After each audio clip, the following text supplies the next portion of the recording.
Tribuners, sosok perempuan terekam CCTV membuka jendela tepat di belakang treadmill yang ditempati Fathia Nur Eka sebelum jatuh dari lantai 3 gym di Jalan Parit Haji Hussein Pontianak.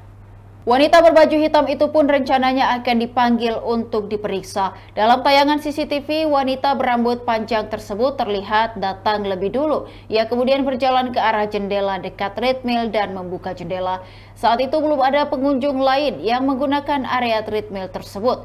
Si wanita kemudian berjalan menjauh ke area lain. Tak lama Fathia yang menggunakan treadmill pun jatuh dan dinyatakan meninggal dunia. Kasat Reskrim Polresta Pontianak Kompol Antonius Trias Kunchorojati mengungkapkan saksi yang diperiksa terdiri dari sejumlah personil trainer, pegawai hingga pemilik gym.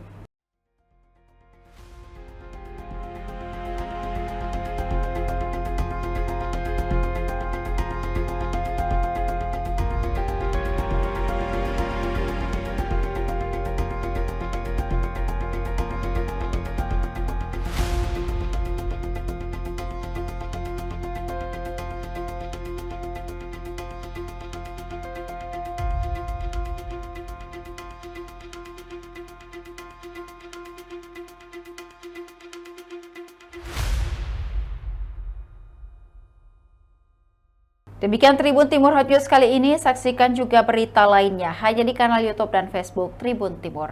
Download Tribun X sekarang, menghadirkan lokal menjadi Indonesia.